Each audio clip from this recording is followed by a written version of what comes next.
अस्सलाम वालेकुम स्टूडेंट्स। क्या हाल है आपका? उम्मीद है आप सब खैरियत से होंगे। अब हम स्टार्ट करने जा रहे हैं एक्सरसाइज 3.2। इसमें है from the following matrices identify unit matrix. Unit matrix क्या है? रो मैट्रिक्स बताना है हमने, कॉलम मैट्रिक्स बताना है और नल मैट्रिक्स बताना है। ठीक है, अब उसने हमें ये क्वेश्चन दे दिए हैं नीचे। क्वेश्चन नंबर 1 के अंदर सारे पार्ट हैं। इसमें से हमने आइडेंटिफाई करवाना है कि इसमें ये मैट्रिक्स कौन सा है, ये कौन सा है, ये कौन सा है, और इस तरह हमें ये सारे बताने हैं। तो इसके लिए पहले हमें चलना पड़ेगा ऐसी इनकी डेफिनेशंस के ऊपर। इनके हम डेफिनेशन को देखते हैं, फिर हम आगे चल के क्वेश्चन को सॉल्व करेंगे ये वाला हम। जी, पहले तुम्हारे पास डेफिनेशन है रो मैट्रिक्स की, कि रो मैट्रिक्स क्या है। आप matrix having only one row is called row matrix. एक ऐसा मैट्रिक्स जिसमें एक ही रो हो उसको रो मैट्रिक्स कहते हैं। पिछली एक्सरसाइज में हमने पढ़ा था कि रो क्या होती है। वो नंबर जिनको हम हॉरिजॉन्टल लाइन में लिखते हैं, इस तरह से लिखते हैं, उनको रोज कहते हैं। ठीक है, तो ये रो है। तो रो मैट्रिक्स क्या होगी हमारे पास, जिसमें एक ही रो होगी तो वो मैट्रिक्स हमारे पास रो मैट्रिक्स कहलाएगा। दूसरा कॉलम मैट्रिक्स। कॉलम इसी तरह जिसमें एक कॉलम होगा, जैसे इसमें ये है 3 4 5, एक ही कॉलम है। इसमें वर्टिकल नंबर लिखे हुए हैं, इसमें एक ही कॉलम है, तो फिर इसको यहाँ पे रो कॉलम मैट्रिक्स पढ़ेंगे क्योंकि इसमें एक ही कॉलम आ रहा है। ठीक है, आगे हमारे पास नलर जीरो मैट्रिक्स। जीरो मैट्रिक्स में नाम से ही ज़ाहिर है, ठीक है, जीरो मैट्रिक्स कि उसमें मौजूद हर एंट्री सेम ज़ीरो होगी। उसमें मौजूद हर एंट्री जो है, हर एलिमेंट जो है वो ज़ीरो होना चाहिए, तो उसको नल या फिर जीरो मैट्रिक्स कहते हैं। और क्वेश्चन 1 में एक डेफिनेशन इसकी ये भी है कि यूनिट मैट्रिक्स कौन सा है। ठीक है, unit matrix or scalar matrix is called identity or unit matrix if all of its main diagonal entries are one. Main diagonal इसको कहते हैं। ठीक है, इस तरह से जो भी नंबर होंगे इनको मेन डायगोनल कहते हैं, और ये सब यहाँ पे वन होने चाहिए। तो उस मैट्रिक्स को आइडेंटिटी मैट्रिक्स कहेंगे या फिर उसको यूनिट मैट्रिक्स कहेंगे। ठीक है, इस तरह से मौजूद डायगोनल में यहाँ पे एलिमेंट जो है वो सारे के सारे वन ही आने चाहिए, तो वो मैट्रिक्स हमारे पास आइडेंटिटी मैट्रिक्स होगा। या जी स्टूडेंट्स, तो हमारे पास क्वेश्चन नंबर 1 है इसका। अब देखें ए पार्ट है इसका, इसमें एक ही रो आ रही है 5 7 8, तो ये फिर हमारे पास क्या बन जाएगा, रो मैट्रिक्स बन जाएगा। ठीक है, ये वाला हो गया रो मैट्रिक्स। अब बी है, तो बी में एलिमेंट यहाँ पे जीरो है। ठीक है, हमने देखा है, डेफिनेशन देख ली हमने यहाँ पे। नल मैट्रिक्स की हमने डेफिनेशन यहाँ पे देखी है जिसमें सारी एंट्रीज वहाँ पे जीरो थी, तो ये मैट्रिक्स फिर हमारे पास नल मैट्रिक्स बन जाएगा। एन नल मैट्रिक्स हो जाएगा। सी है, सी 1 0 0 1। अब यहाँ पे इसके डायगोनल में वन आ रहा है। ठीक है, डायगोनल में वन है, मेन डायगोनल इसका यहाँ पे वन आ रहा है। तो जहाँ पे हमने अभी डेफिनेशन देख ली है, जहाँ पे मेन डायगोनल में वन आ रहा है, तो उस मैट्रिक्स को आइडेंटिटी मैट्रिक्स या फिर उसको यूनिट मैट्रिक्स कह रहे हैं। ठीक है, तो ये यहाँ पे हो जाएगा यूनिट मैट्रिक्स। डी पार्ट है, डी में सारी की सारी एंट्रीज यहाँ पे जीरो है, तो ये भी हमारे पास हो जाएगा फिर नल मैट्रिक्स। अब इसमें देखें ई पार्ट में 6 0 8, तो इसमें एक ही कॉलम आ रहा है, तो ये फिर हमारे पास बन जाएगा कॉलम मैट्रिक्स। एफ है, एफ में भी इसमें एक ही कॉलम आ रहा है, तो ये भी फिर हमारे पास यहाँ पे कॉलम मैट्रिक्स बन जाएगा। तो ये था इसका क्वेश्चन नंबर 1 जिसमें हमें बताना था यूनिट मैट्रिक्स क्या है। यूनिट मैट्रिक्स वो होता है जिसमें मेन डायगोनल में एंट्रीज वन आ रही हो, रो मैट्रिक्स जिसमें एक ही रो हो, कॉलम मैट्रिक्स जिसमें एक ही कॉलम हो, और नल मैट्रिक्स जिसमें सारी की सारी एंट्रीज वहाँ पे जीरो हो, तो उसको नल मैट्रिक्स कहते हैं। इससे आगे हमारे पास क्वेश्चन है इसका, identify type of the given matrices are row matrix क्या बताना है हमने, कॉलम मैट्रिक्स बताना है, स्केयर बताना है और रेक्टेंगुलर बताना है। ठीक है, अब हमने रो और कॉलम की डेफिनेशन पहले देख ली है हमने। अब हम देखते हैं स्केयर की डेफिनेशन और रेक्टेंगुलर मैट्रिक्स की डेफिनेशन के। स्केयर की डेफिनेशन क्या है और रेक्टेंगुलर मैट्रिक्स की डेफिनेशन क्या है। स्क्वायर मैट्रिक्स की डेफिनेशन देखें, a matrix in which number of rows is equal to the number of columns is called a square matrix. ठीक है, अब ये ऐसा मैट्रिक्स होगा जिसमें रोज की तादाद और उसकी कॉलम की तादाद आपस में बराबर होगी, तो उसको हम कहेंगे कि वो वहाँ पे स्क्वायर मैट्रिक्स है। स्क्वायर की अगर हम एग्जांपल लें तो स्क्वायर की जो ड्रा की जाती है उसकी शक्ल वो इस तरह से होती है कि आमने सामने वाली इसमें जो साइड से आपस में बराबर होती हैं। तो इसमें भी यही है कि जितनी रोज होंगी उतनी उसमें अगर कॉलम हो तो वो हमारे पास स्क्वायर मैट्रिक्स होगा। अब यहाँ पे इसका ऑर्डर 3 है, 3/3 है। इसका ऑर्डर यहाँ पे 2/2 हो तो वो भी हमारे पास यहाँ पे स्क्वायर मैट्रिक्स बन जाएगा। अब हमारे पास rectangular matrix, if the number of rows and number of columns in a matrix are not equal. इसमें number of rows number of columns के बराबर ना हो तो वो रेक्टेंगुलर मैट्रिक्स बन जाता है। जैसा कि अगर हम इसकी, ये हमारे पास रेक्टेंगुलर की शेप है, ठीक है। रेक्टेंगुलर में क्या है कि ये आपस में साइड बराबर है और ये आपस में साइड बराबर है, ठीक है। इसमें दो दो साइड बराबर हैं, सारी साइड आपस में बराबर नहीं है। तो हम यहाँ पे कह सकते हैं कि अगर ये नंबर ऑफ रोज हैं वो नंबर ऑफ कॉलम्स के बराबर नहीं होंगी तो वो मैट्रिक्स हमारे पास रेक्टेंगुलर मैट्रिक्स बन जाएगा। जैसा कभी यहाँ पे आ रहा है, इसमें एक ही रो है और दो कॉलम है, ठीक है। तो एक रो है और दो कॉलम है, तो ये 1/2 ऑर्डर बन गया। तो ये मैट्रिक्स हमारे पास रेक्टेंगुलर मैट्रिक्स है। ये भी रेक्टेंगुलर है और ये भी रेक्टेंगुलर है। इसमें दो रोज हैं और तीन कॉलम आ रहे हैं, तो ये 2/3 ऑर्डर इसका बन गया। तो ये मैट्रिक्स हमारे पास अब यहाँ पे रेक्टेंगुलर मैट्रिक्स है। अब क्वेश्चन नंबर 2 में हमने यही कुछ बताना था। रो मैट्रिक्स क्या है, कॉलम क्या है, स्क्वायर और रेक्टेंगुलर। डेफिनेशन हमने सबकी देख ली है। तो ये ऊपर से ये एक ही कॉलम इसमें आ रहा है, तो इसको यहाँ पे कॉलम मैट्रिक्स कह देंगे। सी कॉलम है, सी से कॉलम मैट्रिक्स है, ठीक है। अब यहाँ पे इसका ऑर्डर आ रहा है 2/2, तो इसको देखें तो स्क्वायर, दो इसमें रोज हैं और दो इसमें कॉलम है, तो इसका ऑर्डर क्या बन गया 2/2। तो वो हमारे पास बन जाएगा यहाँ पे स्क्वायर मैट्रिक्स, ठीक है। ये स्क्वायर मैट्रिक्स बन गया। अब सी है, इसमें जो है दो रोज हैं और तीन इसमें कॉलम है, तो ये यहाँ पे 2/3 ऑर्डर बना है। अब यहाँ पे रोज नंबर ऑफ कॉलम्स के बराबर नहीं है, हमने अभी डेफिनेशन देख लिया वो क्या है, फिर वो रेक्टेंगुलर मैट्रिक्स है हमारे पास यहाँ पे, ठीक है। अब यहाँ पे ई मैट्रिक्स आ गया, इसमें भी number of rows number of columns के बराबर नहीं है। अब इसमें तीन रोज आ रही हैं और दो इसमें कॉलम है, तो 3/2 इसका ऑर्डर बना। तो ये भी हमारे पास रेक्टेंगुलर मैट्रिक्स है। अब यहाँ पे एक ही रो आ रही है, तो ये रो मैट्रिक्स बन गया हमारे पास, ठीक है। अब यहाँ पे 3/3, तीन इसमें रोज हैं और तीन ही इसमें कॉलम है, तो अब 3/3 बन गया। तो ये फिर हमारे पास दोबारा स्क्वायर मैट्रिक्स बन जाएगा, ठीक है। इस तरह से स्क्वायर मैट्रिक्स है और ये रो मैट्रिक्स है और ये रेक्टेंगुलर है, रेक्टेंगुलर मैट्रिक्स बन गया। ये भी हमारे पास रेक्टेंगुलर मैट्रिक्स बन गया, स्क्वायर मैट्रिक्स है। और इसमें भी इसको देखें तो लास्ट वाले एच को, तो ये भी 3, 5, 4, 4 और 5, तो इसमें नंबर ऑफ रोज 3 है, नंबर ऑफ कॉलम 2 हैं, तो ये भी यहाँ पे रेक्टेंगुलर मैट्रिक्स बन गया, क्योंकि number of rows number of columns के बराबर नहीं है। 3 है हमारे पास, इसमें कहता है कि identify diagonal, scalar and unit matrix. इसमें हमने डायगोनल मैट्रिक्स बताना है, स्केलर बताना है और यूनिट मैट्रिक्स बताना है।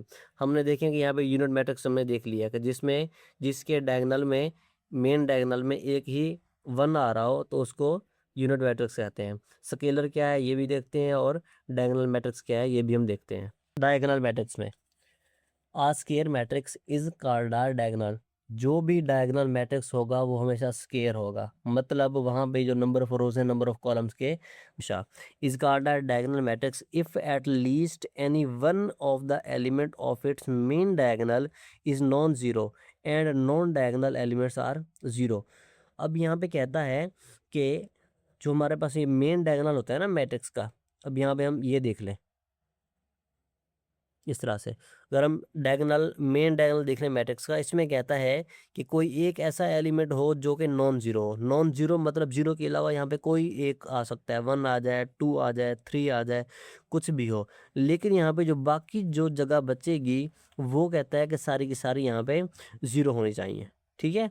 इस तरह से वो सारी की सारी एंट्रीज यहाँ पे, इसके अलावा यहाँ भी अगर ज़ीरो लिख दें, यहाँ भी ज़ीरो लिख दें, तो ये भी ज़ीरो बन जाएगा। तो इसमें कहता है मेन डायगोनल में उसका कम से कम एक ऐसा एलिमेंट हो जो कि नॉन जीरो हो, बाकी सारे के सारे जीरो होना लाजिम है। और वो हमारे पास जो मैट्रिक्स होगा होना भी स्केयर चाहिए, जितनी रोज हो जितने कॉलम हो। अब यहाँ पे देखें एग्जांपल्स में दे दिया 2, 3, 4, बाकी इसमें इस डायगोनल में हमने यहाँ पे इसको जीरो कर दे, इसको जीरो कर दे, हम कर सकते हैं, तो वो भी हमारे पास डायगोनल मैट्रिक्स है। अब यहाँ पे 2, 3, 4 लिखा हुआ है, उसने हमें क्या बताया कि उसके मेन डायगोनल में कम से कम एक एलिमेंट हो जो कि नॉन जीरो हो। यहाँ पे 2 लिख दें, इसको जीरो कर दें, इसको जीरो कर दें, यहाँ पे 3 लिख दें, ये भी डायगोनल मैट्रिक्स है। इसको जीरो कर दें, इसको जीरो कर दें, इसको 4 लिखा रहने दें, ये भी डायगोनल मैट्रिक्स है, ठीक है। उसने डेफिनेशन क्या दी है कि एक ऐसा एलिमेंट हो मेन डायगोनल में जो कि नॉन जीरो होना चाहिए। अब ये उसके अलावा जो बाकी एंट्रीज होंगी वो सारी की सारी यहाँ पे जीरो होनी चाहिए, तो वो मैट्रिक्स हमारे पास वहाँ पे डायगोनल मैट्रिक्स बन जाता है। अब आ गया scalar matrix. Or diagonal matrix is called a scalar. अब यहाँ पे देखें जो स्केलर मैट्रिक्स होगा वो डायगोनल लाजमी होगा, डायगोनल के बाद ही डेफिनेशन स्केलर की आती है। If all the entries in the main diagonal are the same and non zero. अब यहाँ पे देखें कि मेन डायगोनल में कहता है कि उसकी जो इंट्रीज होंगी वो सेम होंगी, 2, 2, 2, 3, 3, 3, 4, 4, 4, 5, 5, 5, इस तरह से जो मेन डायगोनल होगा वो 2 होने सेम होना चाहिए और बाकी जो एंट्रीज हैं वो सारी की सारी नॉन ज़ीरो होनी चाहिए। जब ऐसे यहाँ पे ये आ रहा है, ये 5 5 ये सेम है, ये 0 आ गया, तो ये भी 3 हमारे पास, ये सारे के सारे ये स्केलर मैट्रिक्स आ गए हमारे पास। अब आगे है हमारे पास यूनिट मैट्रिक्स या फिर आइडेंटिटी मैट्रिक्स। अब आइडेंटिटी मैट्रिक्स मेन डायगोनल में 1 एलिमेंट होना चाहिए, सब में 1 1 1 2 2 2 2 2 करेंगे तो वो दोबारा हमारे पास वो स्केलर मैट्रिक्स बन जाएगा।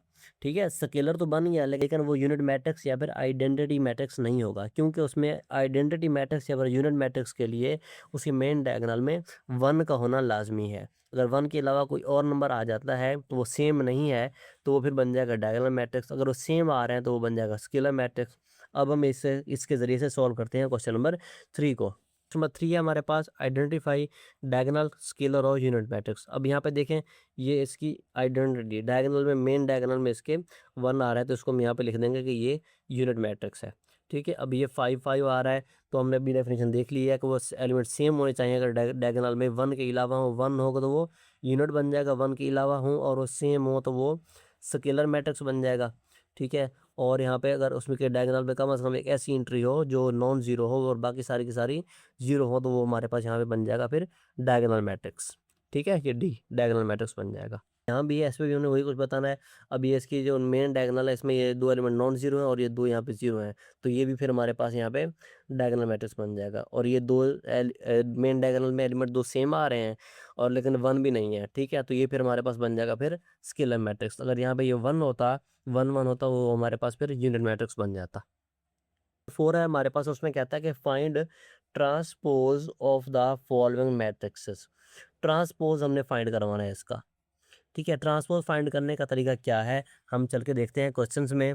जैसा कि उसने में यहाँ पे पहला पार्ट दे दिया है, वो है हमारे पास a = 2 3 4 5। अब इसको हम ट्रांसपोज कैसे निकालेंगे? ट्रांसपोज निकालने के लिए उस मैट्रिक्स के ऊपर यहाँ पे लिख देते हैं हम a⁻t।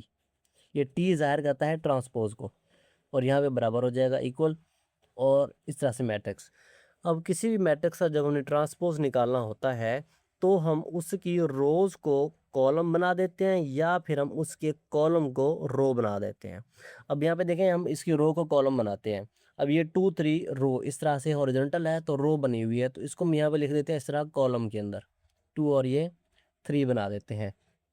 अगर हम यहाँ पे ये कर दें कि ये 4 और 5 ये रो है, इसको हम यहाँ पे दोबारा बना देते हैं ये कॉलम है, तो ये 4 और ये 5 बन गया।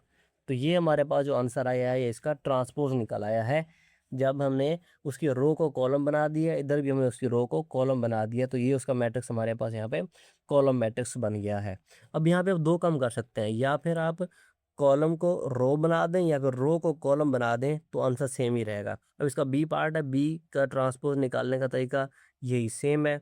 अब इसमें हमारे पास एक कॉलम है, ठीक है, तो कॉलम को हमने रो ही बनानी है, और यहाँ पे कोई रोज वगैरह नहीं है कि जिनको हम कॉलम बनाए, तो इसमें एक ही कॉलम है, तो ये हमारे पास यहाँ बन जाएगा 3 7 और ये 6, तो ये रो बन जाएगा, तो ये उसका ट्रांसपोज निकल आएगा।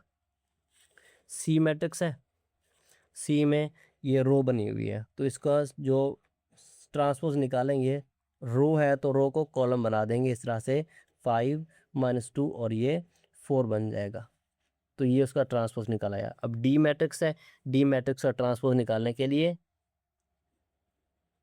डी मैट्रिक्स का ट्रांसपोज है, तो ये रो बनी हुई है, इसको हम यहाँ पे इस तरह कॉलम बना देते हैं 2 और ये 5, ये रो थी ना, अब इसको हमने यहाँ पे ऊपर नीचे कॉलम बना दिया। अब 3 6 ये रो है, दूसरी रो है, तो इसको हम यहाँ पे दूसरा कॉलम बना देंगे। अब ये यहाँ पे तीसरी रो है, तो इसको यहाँ पे हम तीसरा कॉलम बना देते हैं, 4 और 7 कर देते हैं, तो ये उसका यहाँ पे ट्रांसपोज निकला है डी मैट्रिक्स का अभी। ठीक है, ये डी का ट्रांसपोज निकला है यहाँ पे। क्वेश्चन नंबर 5 है हमारे पास। 5 में कहता है कि find negative of the matrix. Matrix को हमने नेगेटिव निकालना है। नेगेटिव ऑफ मैट्रिक्स निकालने का तरीका ये है कि उसी मैट्रिक्स को हमने यहाँ पे माइनस से मल्टीप्लाई करवा देना है।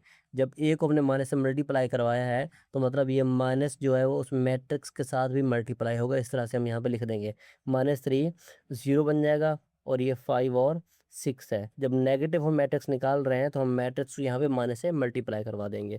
जब इसको अंदर माइनस से मल्टीप्लाई करवा देंगे, जो अंदर जो साइन है वो चेंज हो जाएंगे। अब ये माइनस इससे मल्टीप्लाई होगा, इससे भी और इससे भी, मतलब जो बाहर यहाँ पे नंबर होगा वो अंदर हर एंट्री हर एलिमेंट के साथ मल्टीप्लाई होगा। ये माइनस और ये माइनस प्लस हो जाएंगे, तो ये 3 बन जाएगा। और जीरो के साथ माइनस लिखेंगे प्लस लिखें, इससे फर्क नहीं पड़ता है, जीरो हो जाएगा। अब ये प्लस का है और ये माइनस का है, तो ये -5 आ जाएगा। 6 यहाँ प्लस का है और ये बाहर इसके माइनस है, तो माइनस प्लस और ये -6 बन जाएगा। तो ये हमारे पास निकल आया उसका नेगेटिव ऑफ मैट्रिक्स, जो कि ए का था। ए इसका इसका जो नेगेटिव ऑफ मैट्रिक्स है वही हमारे पास ये है 3 0 -5 और -6 आया है। अब बी पार्ट है, बी का हमने नेगेटिव ऑफ मैट्रिक्स निकालना है, तो इसको भी हम बी को माइनस से मल्टीप्लाई करवा देंगे इस तरह से। तो ये मैट्रिक्स भी माइनस से मल्टीप्लाई हो जाएगा इस तरह से, -3 3 -2 और ये 2 बन जाएगा। अब ये माइनस जब मल्टीप्लाई होगा तो अंदर वैल्यू जो है वो साइन चेंज हो जाएंगे मैट्रिक्स के अंदर, तो ये माइनस की वजह से ये प्लस हो जाएगा, ये प्लस हो जाएगा। तो 3 और ये 2 प्लस के, और ये दोनों प्लस के हैं तो उस माइनस की वजह से ये दोनों माइनस हो जाएंगे, ये -3 और ये -2 बन जाएगा। तो ये हमने बी मैट्रिक्स का नेगेटिव निकाल लिया, ये वाला है।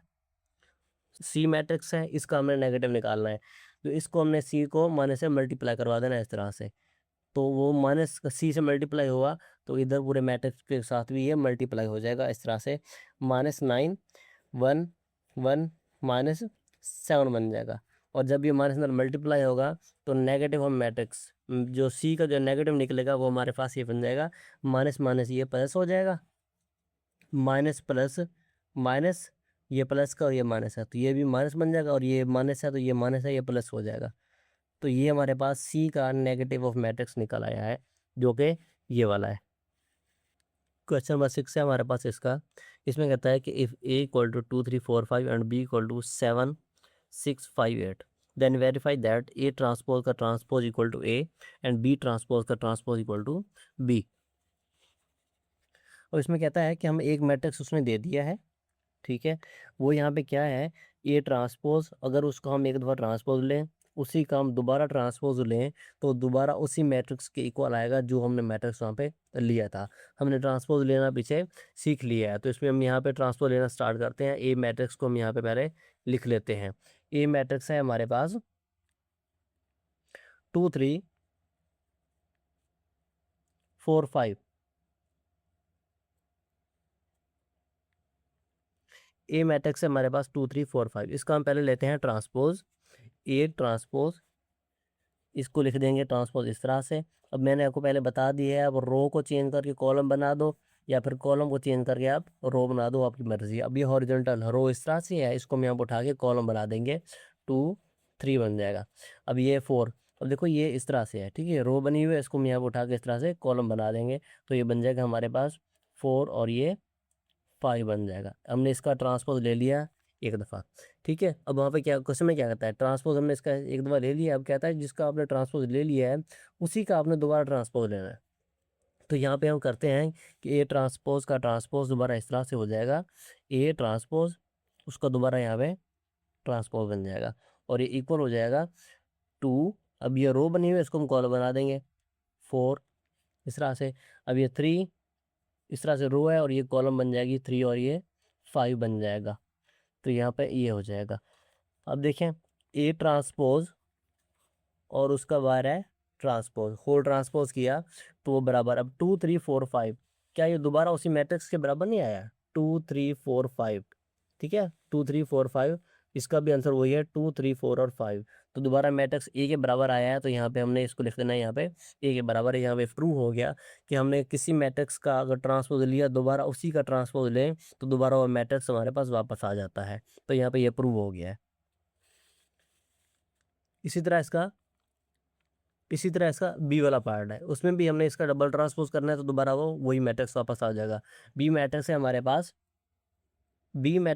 पास 7 6 5 8, इसका पहली दफ़ा हम करते हैं ट्रांसपोज, बी ट्रांसपोज सिंगल इस तरह से लिख देंगे, ये बन जाएगा। अब ये इस तरह से रो बनी हुई है, इसको हम यहाँ पे कॉलम बना देंगे। अभी बी ट्रांसपोज लिखेंगे, अब यहाँ पे ये रो बनी हुई है इस तरह से, इसको नीचे कॉलम बना देंगे, तो 7 6 बन जाएगा, और ये बन जाएगा 5, रो है तो यहाँ पे ये कॉलम बन जाएगा 5 और ये 8 बन जाएगा, ठीक है। इसी का हमने दोबारा का ट्रांसपोज लेना है, बी ट्रांसपोज और उसका ट्रांसपोज, दोबारा बी ट्रांसपोज और उसका ट्रांसपोज बन जाएगा, तो ये रो है और इसको हमने बना देना इस तरह से कॉलम, 7 और 5 है, 6 और ये 8 बन जाएगा। तो यहाँ पे ये मैट्रिक्स आया। अब यहाँ पे देखें जो भी मैट्रिक्स था 7, 6, 5 और 8। अब आंसर जो लास्ट वाला आया वो भी यही आया है कि 7, 6 और 5 और 8। तो यहाँ पे ये बी ट्रांसपोज का ट्रांसपोज दोबारा उसी मैट्रिक्स के बराबर हो जाएगा। बी ट्रांसपोज उसी का हमने करा, दोबारा ट्रांसपोज ले तो दोबारा वो वापस वही मैट्रिक्स वापस बन जाता है, और यहाँ पे ये प्रूव हो गया है। क्वेश्चन नंबर 7 है हमारे पास। 7 में कहता है कि show that L equal to 2, 3, 4, 3 - 2, 5, 4, 5, 0। कहता है कि इसको अब शो करवाओ कि ये हमारे पास सिमेट्रिक मैट्रिक्स है। सिमेट्रिक मैट्रिक्स की कंडीशन हमारे पास होती है कि एक का ट्रांसपोज लें और दोबारा यहाँ पे मैट्रिक्स हमारे पास वही वापस आ जाए। तो ये सिमेट्रिक मैट्रिक्स की ये कंडीशन होती है हमारे पास। ठीक है, इसी के मुताबिक हम यहाँ पे चलेंगे कि ये एल मैट्रिक्स में दिया हुआ है, इसका हम यहाँ पे करते हैं अभी इसका हम यहाँ पे करते हैं पहले ये ट्रांसपोज एल का यहाँ पे ट्रांसपोज बन जाएगा। जब ट्रांसपोज निकालेंगे तो वो बन जाएगा इस तरह से, ये रो बनी हुई है 2, 3, 4, तो इसको हमने यहाँ पे कॉलम बना देना है।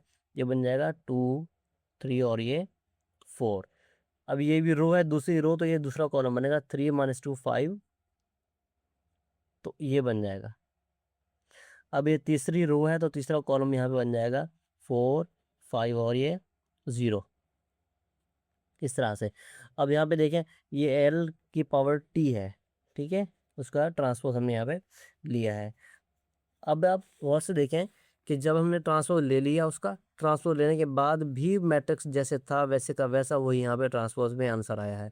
ठीक है, कोई भी फ़र्क नहीं है। 4, 5, 0, 3 - 2, 5, ये 2, 3, 4, ये सेम आंसर है। ठीक है, मतलब इसका कि जो हमने ट्रांसपोज ली है तो दोबारा वही मैट्रिक्स वहाँ पे वापस आया है। तो यहाँ पे हम लिख देंगे कि L is a symmetric matrix. पे हमने एक्सरसाइज 3.2 कंप्लीट कर ली है। उम्मीद है आपको सब कुछ समझ आ गया होगा। अगर आपने कुछ पूछना है, कोई चीज़ समझ नहीं आई है, कमेंट में बताएं, व्हाट्सएप पर रब्ता करें, इंशाल्लाह आपको उसका रिप्लाई किया जाएगा। दुआओं में याद रखिएगा, चैनल को सब्सक्राइब कर दें, चैनल के साथ जुड़े रहें। जज़ाकल्लाह, अल्लाह हाफिज़।